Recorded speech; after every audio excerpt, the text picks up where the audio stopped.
Hello les explorateurs et bienvenue dans la nation du e-commerce. Je me prénomme Nicolas Chevalier et suis explorateur en chef d'e-commerce Nation. Dans ce podcast, je vous emmène dans les coulisses du e-commerce en France. Comme chaque mercredi, vous découvrirez des retours d'expérience exclusifs, des histoires inspirantes et des personnalités hautes en couleurs. J'espère que vous êtes confortablement installés pour ce voyage au cœur de la nation du e-commerce. Bonjour à toutes et à tous, je suis ravi d'accueillir aujourd'hui Carlos Bosch, France Extension Lead chez Ritmo. À travers ce podcast, nous allons évoquer l'activité de Ritmo en vous expliquant comment cette jeune entreprise de 1 an accompagne financièrement les e-commerce pour que ces derniers se développent au rythme de leur croissance. Nous parlerons d'achat de stock, d'internationalisation grâce à la gestion des devises mondiales, mais aussi du BFR, en bref, des leviers financiers qui permettent à un e-commerçant de penser à son expansion grâce à la plateforme financière pour e-commerce Ritmo. Bonjour Carlos, merci d'être avec moi sur ce podcast. Alors juste pour commencer, en introduction, peux-tu te présenter et retracer ton parcours professionnel s'il te plaît? Je te remercie Charles pour l'invitation. Alors effectivement, pour m'introduire très rapidement, en ce moment je développe les ventes en fait de Ritmo dans le marché français. Mon background il est relativement simple, c'est un background financier en banque, essentiellement dans la banque UBS, donc en Suisse, et aussi avec une expérience d'entrepreneuriat avec la création de Cloud Kitchen, donc de cuisine, de restaurants qui vendent exclusivement online. Et donc voilà, premier contact avec la vente en ligne et justement avec la dynamique de marketplace. Ok, merci. Et peux-tu nous présenter rapidement Ritmo, même si bien évidemment après on en parlera plus en détail. Bien sûr, alors Remoove, bon, c'est une plateforme financière, la principale plateforme de financement d'e-commerce donc de l'Europe continentale. L'objectif, c'est d'offrir une solution complètement holistique, donc qui couvre depuis l'accès à capital non dilutif, donc pour croître et optimiser le BFR, mais aussi un wallet multidevise et une plateforme d'analytics. En gros, le but, c'est vraiment d'améliorer tout ce qui est la gestion financière d'un e-commerce et faciliter en gros les flux de cash, l'achat de stock et le financement aussi de marketing. Ok, du coup, pour continuer un petit peu sur cette présentation de Ritmo, est-ce que tu pourrais nous présenter rapidement quelles sont les valeurs de l'entreprise selon toi? Écoute, on en a deux. La principale, c'est ce qu'on appelle en anglais, vu que c'est une entreprise plus internationale, c'est ce qu'on appelle growth attitude, donc l'attitude de croître. Et la deuxième, c'est l'intellectual humility, donc en gros l'humilité intellectuelle dans le but de justement comprendre les besoins de nos clients, nous adapter à tout moment. Et c'est des valeurs qu'on utilise aussi à l'interne, parmi les collègues, voilà, pour être complètement aligné aussi avec ce qu'on veut transmettre à l'externe. Ok, super, c'est très clair. Et sur le site de Ritmo, du coup, il y a d'indiquer, je cite, nous avons pour mission d'aider les entrepreneurs du secteur digital à prospérer et à développer leur activité rapidement et sans dilution. Quel a été l'élément déclencheur, du coup, dans la création de Ritmo? Bah, écoute, comme dans la plupart des projets, surtout digitaux, il faut vraiment regarder le background des fondateurs. Dans ce cas-là, le CEO Raimundo Borghera, qui a donc développé des activités, des entreprises dans tout le secteur PME, de financement de PME au Mexique, justement avec ce besoin en tête, donner accès aux entreprises qui ont vraiment un potentiel au capital, indépendamment de ce que sont les critères actuels des banques. C'est-à-dire, ça c'est quelque chose qui est vraiment au cœur de Ritmo. D'un autre côté, on a Ivan Peña qui a été 20 ans dans la banque JP Morgan, qui a un excellent track record au niveau financier. Puis Iñaki, qui est en fait la personne qui permet le développement des produits qu'on lance tous les 6 mois donc dans Ritmo. Je crois que ces trois personnes-là ont bien compris le besoin des clients des e-commerce. Et le but en fait, c'est vraiment de démocratiser l'accès au capital, d'accord, grâce justement à la technologie, à un scoring complètement adapté, c'est-à-dire chaque business a une typologie différente. Le commerce est une catégorie très spécifique avec des besoins très spécifiques et surtout avec des variables qu'il faut tenir compte. C'est-à-dire au final, nous on est complètement orienté à ce qui est les vendeurs en ligne. Ce sont des sociétés récentes, si c'est des sociétés qui n'ont pas de bilan ou un bilan très réduit, qui n'ont pas de profit généralement parce qu'ils sont complètement centrés dans ce qui est la croissance réelle de l'entreprise. Et donc nous, ce qu'on veut, c'est vraiment les comprendre. C'est-à-dire nous, on n'est pas une banque. Nous, on regarde pas le profit que les banques peuvent regarder. Et surtout, ce qu'on veut éviter, c'est la dilution, parce que généralement, c'est ce qu'ils font. C'est-à-dire, tu as besoin de capital, tu vois que tu as une belle opportunité devant toi, tu te dilues. Et c'est justement ce que le capital non dilutif de Ritmo vient faire. Et surtout, voilà, démocratiser l'accès à capital et qui se centre exclusivement dans l'opportunité qu'ils ont identifiée et croître. Ok, super intéressant. Ouais, c'est vrai que les fondateurs, du coup, en tout cas les personnes à la tête, sont vraiment toutes complémentaires en fait. Tout à fait. Et du coup, tu as peut-être un petit peu anticipé la question suivante, qui était quel est le contexte actuel de ton secteur? Je sais pas si tu as des éléments à rajouter par rapport à ce que tu viens de dire juste avant. Écoute, le contexte, il est très intéressant, mais à la fois complexe. On se retrouve avec une situation de restabilisation du secteur après le Covid. Les ventes ont été un peu maquillées, si tu veux, au niveau online, évidemment parce que le secteur offline, justement, n'a pas pu maintenir ses ventes. Il faut aussi tenir compte d'une crise logistique que tu connais, qui a eu lieu et qui a toujours lieu au niveau des achats, surtout quand les fournisseurs se retrouvent dans d'autres pays, essentiellement en Asie. Ça a apporté beaucoup d'incertitudes là-dessus. Les clients aujourd'hui, les e-commerce, ne savent pas vraiment quels sont les timings de restockage avec lesquels ils peuvent compter. Et puis finalement, on a une guerre qui couvre le tout, qui a généré un peu de doute au niveau de consommation, surtout dans quelques verticales particulières de consommation. Donc voilà, en conclusion, moi je pense que le secteur a énormément mûri d'un point de vue financier, de gestion de stock aussi. Et je pense c'était nécessaire pour maintenir l'évolution, la belle évolution du secteur e-commerce. Et finalement, à long terme, moyen long terme, honnêtement, je pense qu'on va maintenir cette croissance, mais avec un apprentissage fondamental qui a eu lieu lors des derniers 12 mois. Ok, donc un contexte général plutôt positif. Du coup, on va entrer maintenant dans la seconde partie où tu vas nous expliquer un petit peu comment Ritmo aide et accompagne les e-commerce à se développer et à optimiser leurs opérations. Du coup, Ritmo accompagne les entrepreneurs du digital dans la couverture de leurs besoins financiers au niveau de leur e-commerce. Et concrètement, comment ça se passe? Alors écoute, normalement, il y a deux besoins essentiels de l'e-commerce. L'e-commerce, c'est une structure simplifiée par rapport aux autres sociétés qu'on peut connaître. Mais au final, l'essentiel au niveau financier, c'est de financer l'achat de stock et investir en marketing, donc justement pour pouvoir capter ses clients et pouvoir croître. Donc au niveau du besoin de capital, je crois que le point fondamental, c'est justement de pouvoir adapter le remboursement, donc apporter ce capital et adapter le remboursement en fonction des cycles de stock ou de marketing des clients. Dans le secteur e-commerce, généralement, cette période se situe entre les 3 et les 4 mois, peut-être agrandie à cause de la crise logistique qu'on mentionnait avant. Mais au final, une dynamique adaptée permet justement de faire que le client rembourse en fonction de son rythme de vente. Donc de là le nom de Ritmo, justement. Et aussi, on met à disposition une plateforme de paiement et de change de devise pour permettre justement aux clients d'avoir plus de marge, étant donné que le change de devise, c'est justement un service qui est très coûteux. Nous, on a essayé de réduire au maximum pour faciliter cette dynamique et aussi les paiements. Donc voilà, d'un côté, on a toute la partie de prêt, donc accès à capital, démocratisation de l'accès à capital, et d'un autre côté, toute la partie plus de gestion et de dynamique au niveau des paiements et de change de devise. Ok, super complet. Juste avant de passer à la question suivante, je rebondis sur ce que tu viens de dire. Donc, est-ce que tu peux nous expliquer comment le nom Ritmo est né? Alors ritmo signifie en espagnol rythme. L'objectif dès le début, c'est toujours de nous adapter justement aux clients. On est vraiment au service des clients et pas à l'envers. Ce qu'on veut, c'est à tout moment, c'est en fait de faire en sorte que le client se sente à l'aise, qu'il rembourse dans le cas du capital en fonction de ses ventes, donc au rythme de leurs ventes. Et voilà, et c'est l'origine du nom qui au plus c'est court. Voilà, c'est l'essentiel. Ouais, c'est toujours intéressant d'avoir ce genre d'informations. On n'y avait pas forcément pensé. Et puis au final, tu vois, ça tombe dans la conversation. Et c'est Tout à fait. intéressant aussi de parler de ça. Admettons, moi je suis un jeune entrepreneur. J'ai besoin de vos services pour agrandir mon stock. Comment est-ce que je dois procéder? Quelles sont les étapes à suivre? Le but, c'est de faire que tout le processus soit le plus simple possible. Il suffit uniquement de connecter les plateformes de vente, donc là où les ventes sont regroupées, soit un Shopify, PrestaShop, Amazon dans le cas des marketplace sellers, puis les comptes de marketing. Les comptes de marketing sont nécessaires, essentiellement si le client est un e-commerce qui a justement un investissement là-dessus. Et avec ces deux plateformes connectées, voilà un processus qui prend 2-3 minutes, on prépare l'offre initiale en 24 heures pour que le client ensuite il puisse décider si ça lui intéresse ou pas. Ok, ouais, donc vraiment très simple, quoi. Très simple et très Tout à rapide. fait. Est-ce que tu aurais des exemples concrets de partenaires à nous partager ou de cas pratiques concernant l'apport du stock, justement? Écoute, oui, je pourrais parler par exemple d'un client qui s'appelle Stella et Suzy, donc dans la verticale de mode féminine.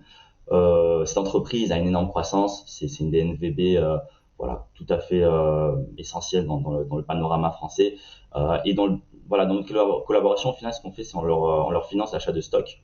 Le but est de financer en amont de la commercialisation de leur nouvelle collection. Et cela, en fait, ça leur permet de compter avec les fonds nécessaires au moment adéquat, obtenir en fait les meilleures conditions auprès de leurs fournisseurs et surtout optimiser leur BFR pour avoir un remboursement étalé dans le temps et donc justement adapter encore une fois, comme on disait avant, le remboursement à leur vente. D'accord. Et du coup, admettons, je suis toujours ce même entrepreneur et je souhaite maintenant vendre partout dans le monde. Si j'ai bien compris, Ritmo m'accompagne aussi dans la gestion des différentes devises mondiales. Tout à fait. Au final, le côté devise est fondamental. Les e-commerce, ils ont un avantage essentiel, c'est qu'ils peuvent vendre à peu près partout, surtout au niveau européen. Notre but, au final, c'est de donner cette facilité. on a créé un wallet virtuel pour nos clients multidivises où en fait ils peuvent faire les paiements à leurs fournisseurs, ils peuvent recevoir le résultat de leur vente donc justement à l'étranger et toujours dans l'optique de leur offrir le meilleur taux, étant donné que c'est une solution qui généralement est très coûteuse.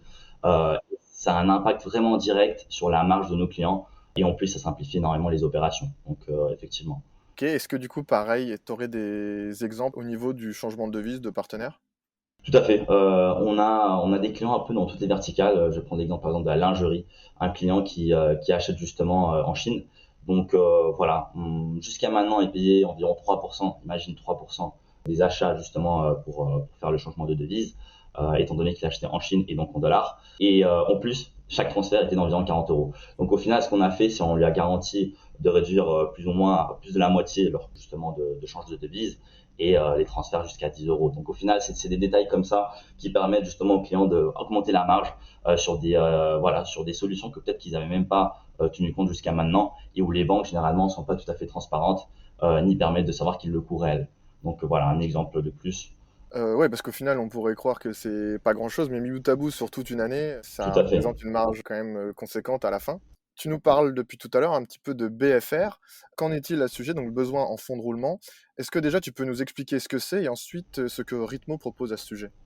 Bien sûr. Alors au final, le BFR, c'est le décalage de trésorerie. Donc c'est essentiellement issu de l'activité courante justement d'une entreprise. On disait avant, c'est essentiellement le décalage entre l'achat de stock et l'entrée de cash due à la vente. Donc voilà, une première partie, généralement, elle est financée par les fournisseurs. Donc essentiellement, si le e-commerce a une bonne relation avec ses fournisseurs, il peut essayer de financer cette partie-là. Mais en grande partie, au final, c'est l'entrepreneur qui finance avec ses propres fonds, avec ses fonds propres. Ce qui n'est pas, comment dire, le meilleur des cas. Donc au final, qu'est-ce que fait Ritmo? On met à disposition les fonds, on adapte justement ce remboursement pour matcher en fait le moment effectif de la vente du stock avec le moment de l'achat et donc simplifier de plus en plus, comment dire, la gestion de trésorerie qui est fondamentale, surtout si l'e-commerce a une énorme croissance. Ouais, bien sûr. Ah oui, c'est vrai qu'à ce niveau-là, c'est fondamental, comme tu le disais. Et est-ce que tu aurais une nouvelle fois des exemples au sujet du BFR? Alors justement, des exemples, on en a plein, donc c'est bien que tu demandes. Donc voilà, on va parler cette fois-ci, pourquoi pas, d'un exemple de l'entreprise qui qui vend des meubles et de la décoration. Donc voilà, il finance la plupart de son stock, justement dans ce cas-là avec Ritmo. Et nous, ce qu'on fait, c'est tout simplement en fait adapter le remboursement, mais pas au niveau général, mais vraiment cas par cas avec chaque fournisseur. C'est-à-dire, c'est un client qui a des fournisseurs en France, en Pologne, en Turquie, avec des délais de réception de ce stock différents. Et donc, ce qu'on fait, c'est on structure, des enveloppes différentes. C'est-à-dire, en France, on structure plus sur un mois de remboursement. Pologne, peut-être un mois, 2 mois. Et Turquie, on part sur les 3 mois pour vraiment garantir que le client, à tout moment, aura, une gestion de trésorerie qui lui permette de pas avoir de complications et vraiment, comme on disait avant, de se centrer dans son activité et qu'au final, c'est de vendre.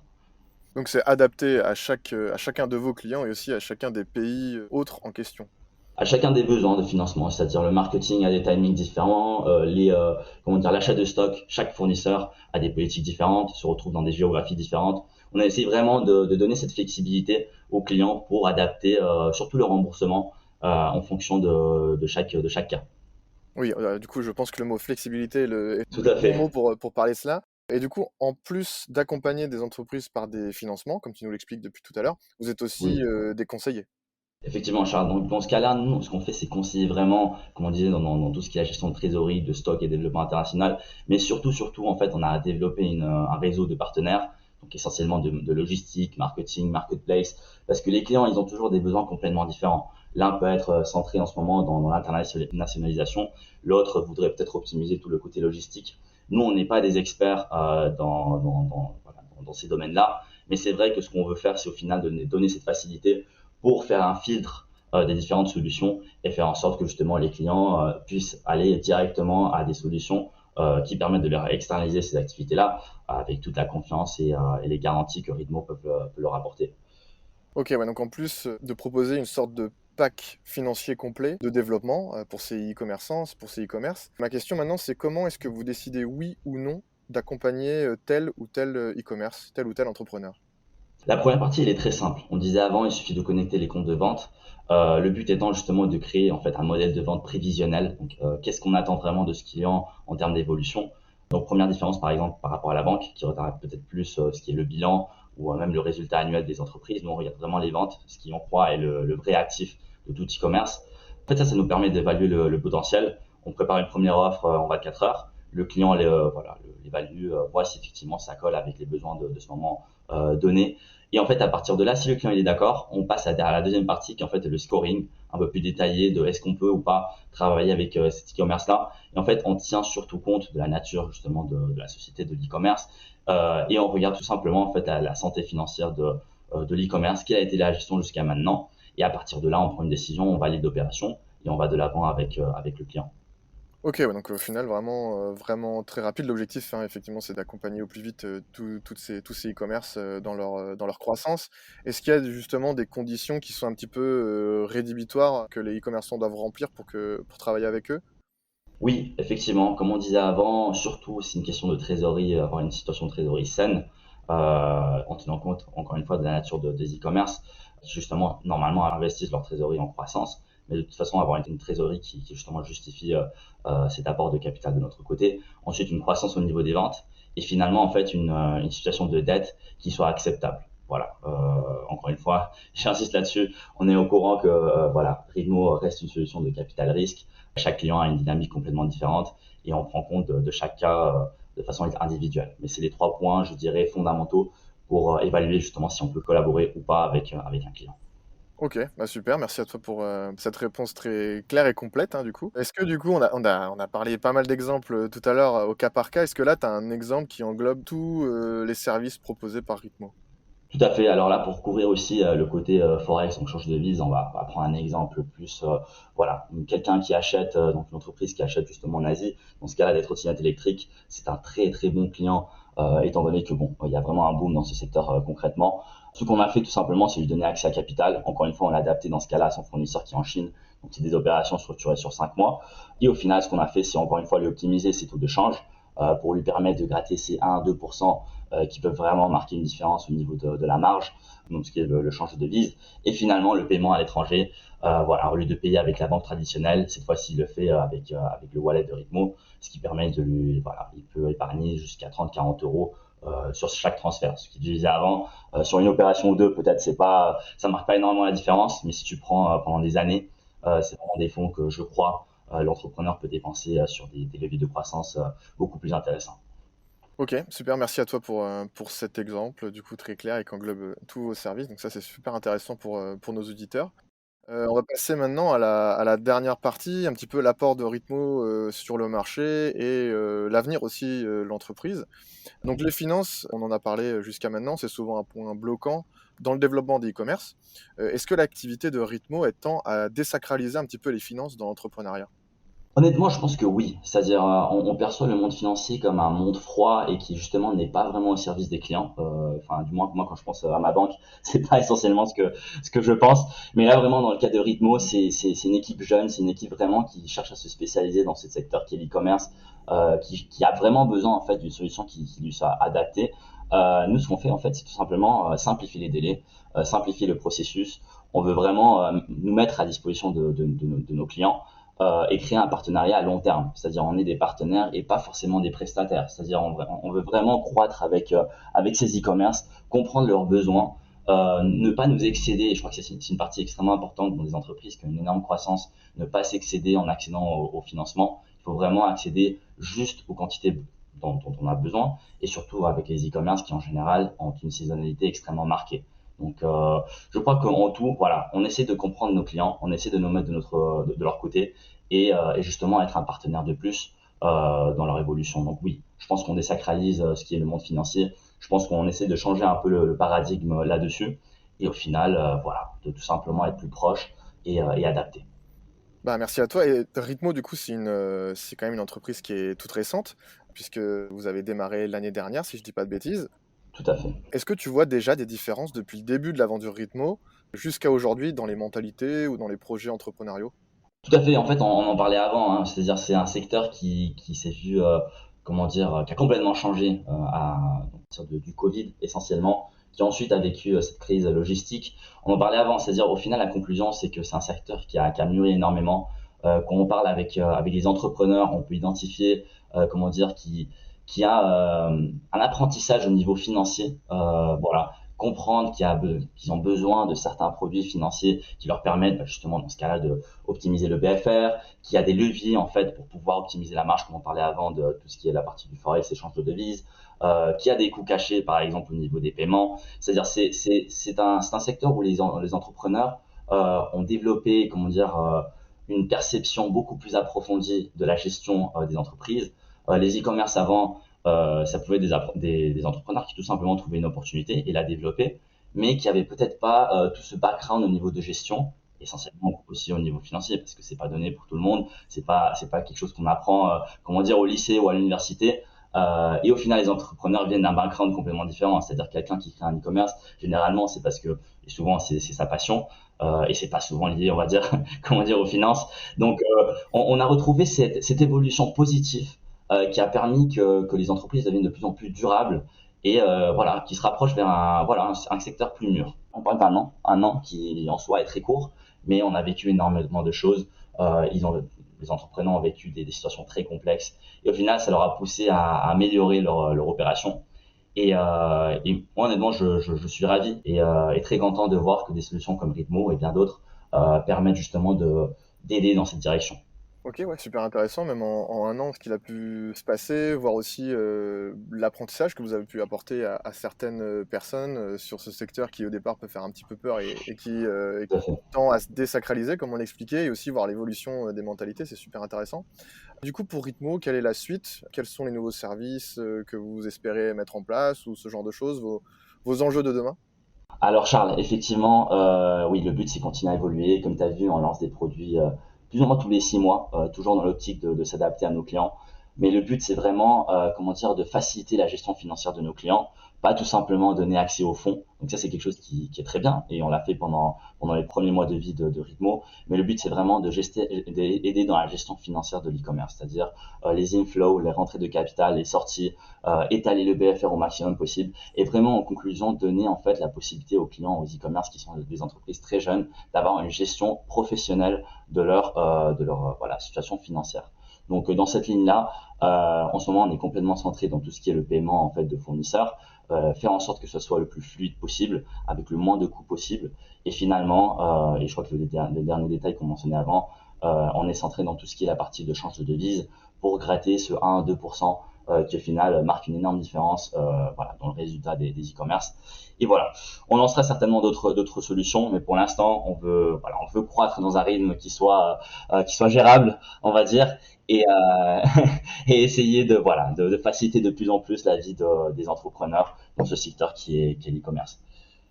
Super, merci beaucoup Carlos, c'est très, très complet et c'est super intéressant. On apprend, en tout cas pour ma part, j'apprends beaucoup de choses, alors j'espère que nos auditeurs aussi.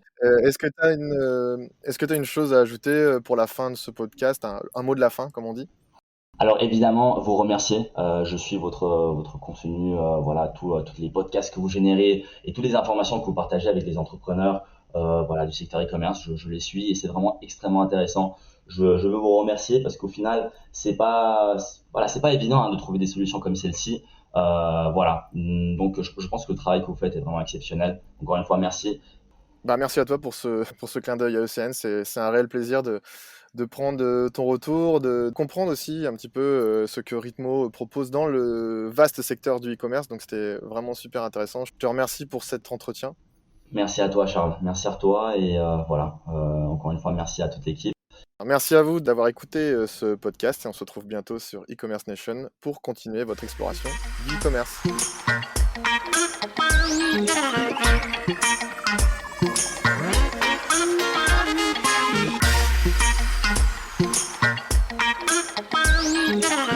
J'espère que ce podcast vous a plu. Je vous donne rendez-vous la semaine prochaine pour la découverte d'une nouvelle personnalité. N'hésitez pas à vous abonner au podcast des explorateurs du e-commerce sur votre plateforme préférée et à partager sur les réseaux si vous avez apprécié cet épisode. À très vite pour de nouvelles aventures et n'oubliez pas que l'exploration se poursuit sur e-commerce Nation.